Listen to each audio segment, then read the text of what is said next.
Come on down to the kitchen, get yourself in the mood. 'Cause when Britt gets to cooking, you're in for some good food. Yeah! Hello, Peaches, and welcome back to my kitchen. It's fall, everything's dreary, it's getting colder, and I'm feeling dead inside. So I'm gonna fill that empty hole in my soul with carbs. So we're about to make bread. So we're not dead inside, but we're bread inside. Right, so you're gonna need between 4 and 5.5 cups of all-purpose flour or bread flour, 1 tablespoon of active dry yeast, 1/4 cup of honey or sugar. I use honey. I think it tastes better, makes it moister and whatever. 2 cups of warm water, 2 tablespoons of oil. I'm using avocado oil, but you can use canola oil or vegetable oil, and 2 teaspoons of salt. Let's apron up and get started. Wonder Breadful. So I'm gonna grab my stand mixer and then we'll actually really get started. Once you get your stand mixer with your dough hook attachment, you're gonna proof your yeast. How you're gonna do that is first pour in your 2 cups of warm water into your mixing bowl. And then you either take a pinch of your sugar, if that's what you're using. Again, I'm using the honey. So I'm gonna take a little chopstick here. Just take a pinch of that off. Just a little bit there on the end. And mix it into the warm water until it's dissolved, obviously.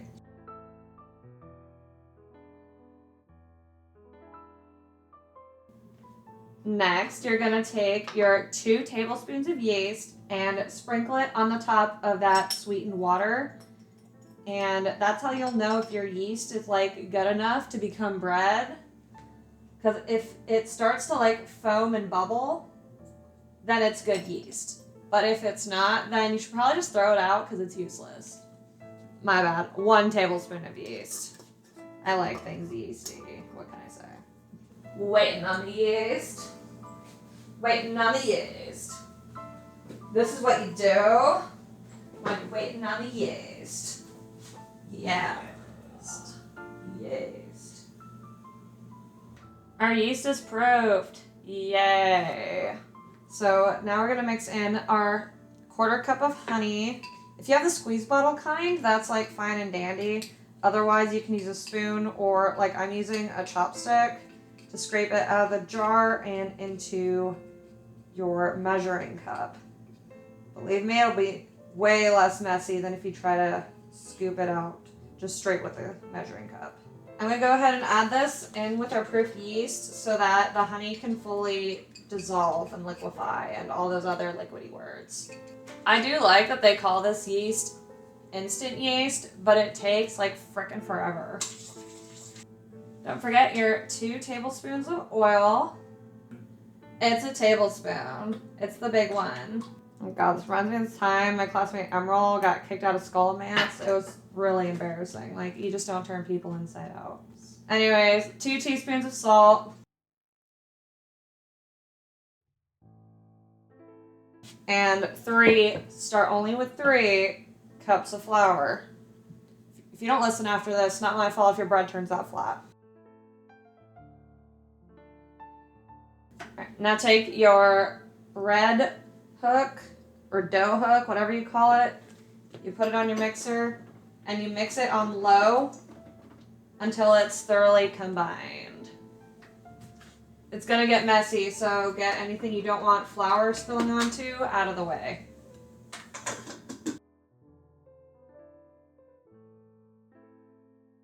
Great, now add 1 more cup of flour. Then mix again. Yay.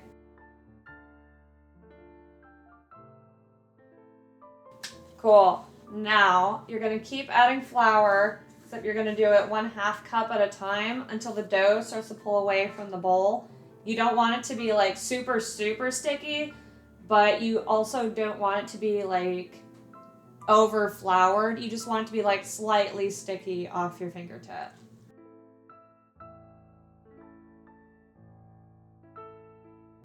Okay, see, like that is still way too sticky.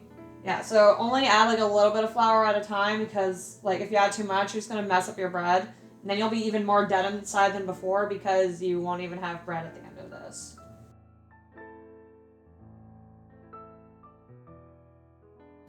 So a little sticky. I'm gonna add just like another 1/8 of a cup. That's pulling away. And we're about to knead it like on a countertop as well, and that's gonna be more flour, so I'm just gonna add a little more flour.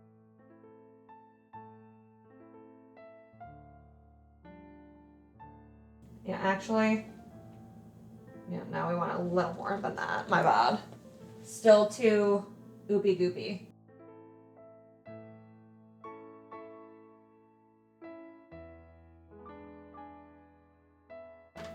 All right, now we got nice thick dough to work with. That's just a little bit sticky. And by the end of it, you'll probably have used anywhere between 4 and 5.5 cups of flour. So I'm gonna go ahead and remove my dough hook. Get all of the dough off of there that I can. And take a clean countertop, dust it in flour. I'm being real generous with this.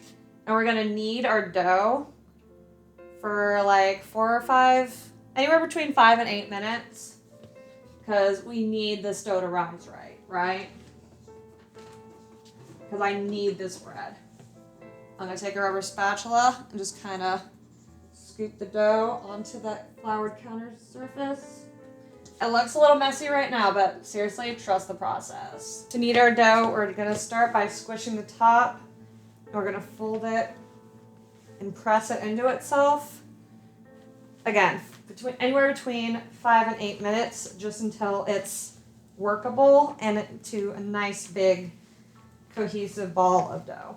It's feeling a little too dense. You probably put in too much flour, and I can't help you from there. But you want it to be nice and squishy and workable. Now, don't be shy when you're kneading your dough. If you've got like an ex who started calling you again, or daddy issues, or like just keep getting junk mail, whatever's making you aggravated, just like take it out on the dough. You don't want to be like gentle with it. You really just want to work it out. God, why isn't it Halloween already? Why don't I have my costume ready? Why didn't he call me last night? Why didn't I get to go to the Ren Fair this year? As the dough starts to like de-stickify, I like to push away some of that flour so it doesn't get too incorporated. And start at this point getting into the dough ball formation. Because at the end of it, we do want it to be one good put together ball.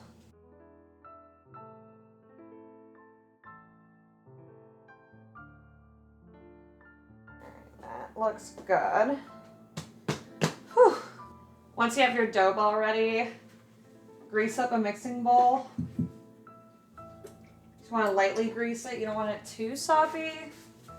So I'm going to take a paper towel and just rub it around. The dough ball is going into the greased bowl, and I'm going to roll it around a couple of times to make sure that it's thoroughly coated. You can use the dough ball to kind of grease the bowl as well. Once your dough ball's coated, you'll want to cover it with a light cloth, or I found plastic wrap works just fine, as long as you are completely covering your bowl. And you're going to leave it in a warm area for up to an hour and a half to rise. It's going to take like a long time. It has to be doubled in size. If you don't have a warm area, if you're like an air conditioning fiend or whatever, or it's dead of winter, I don't know your life. But my preferred rising method is to preheat my oven to 180, put this inside the oven, turn it off, and leave the door open. It leaves a great environment for dough to rise in.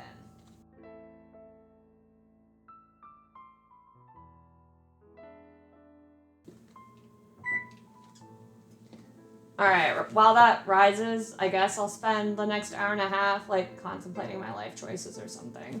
Do whatever you're gonna do while I'm on break. Great, hope that was enough time to ponder your life choices, because they probably weren't great. Now we're gonna go ahead and pull out our dough. See, it got like freaking huge. Great. That's something I get to deal with.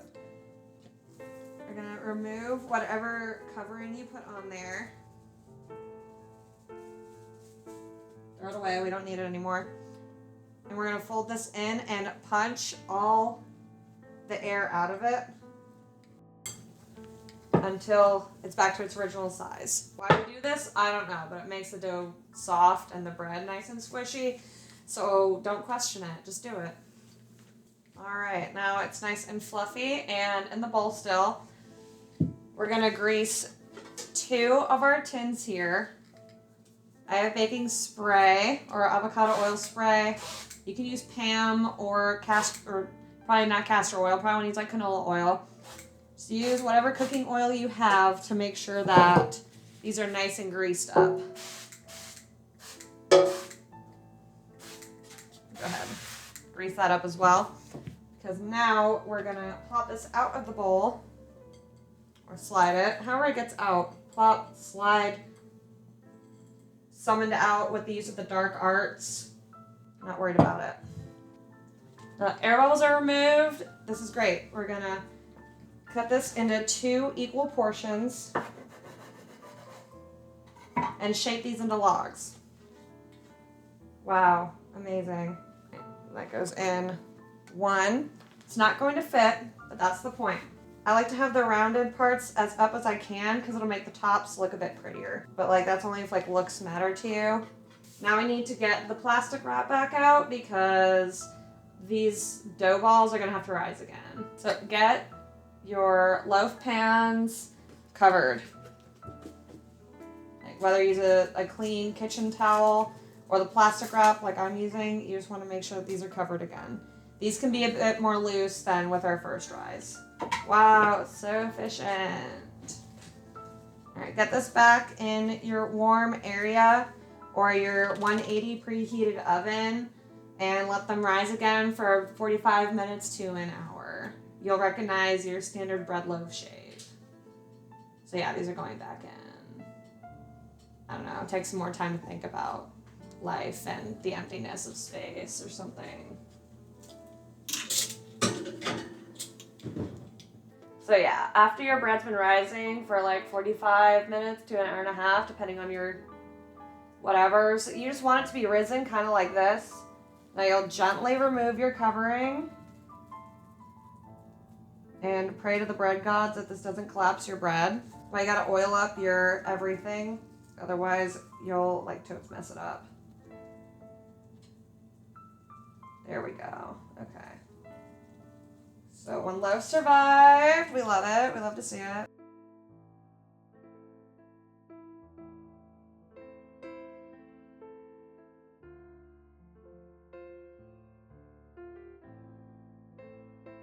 Sweet. So these loaves are totes going to go in the oven at 350 degrees Fahrenheit for 30 to 35 minutes. You want the tops to be nice and brown, and when you knock on it, for it to sound hollow. You know, like your soul without bread.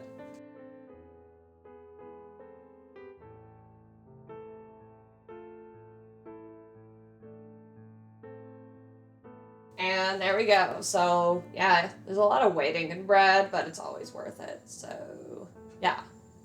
Great, that was the oven. So yeah, let's get the bread out.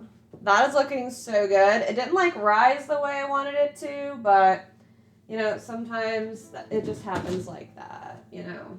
As long as it's fluffy on the inside, don't even worry about it. Now before it cools too much, make sure you brush a good amount of butter on the tops. That way when it's all the way cool, it'll have that nice shiny feature on the top, right? And also be like super shiny and delicious and buttery, and I just want to get this bread in my mouth like right now. But before you eat your bread, make sure that you let it cool all the way, otherwise it'll get like too crumbly when you cut it up, and also you'll like burn your mouth or whatever. So you can pull them out and put them on cooling racks, or you can just let them cool in the tins. It doesn't matter. They'll come out fine. Great. Now that we're not going to like burn our tongues off trying this bread, let's cut off a slice and like see how it turned out. Oh yeah, it's nice and Nice and fluffy there. I'm just gonna spread a little butter on it and then like just take a bite. Because I just want nothing fancy. I literally just want the carbs to like fill the hole in my heart that exists without it. So.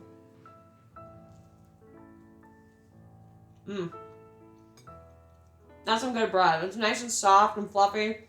No, that's like perfect for sandwiches if you're gonna make like grilled cheese, like French toast, or even just like a PB&J, or if you just want to butter and bread. This is a really just good staple bread. I love this recipe, and it's actually really easy. You just got to be patient. So you let me know what you're gonna make with your homemade bread on my socials.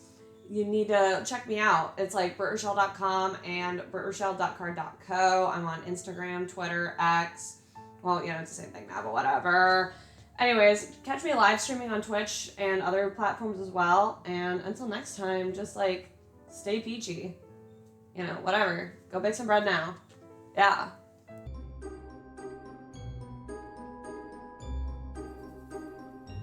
Yeah, like this.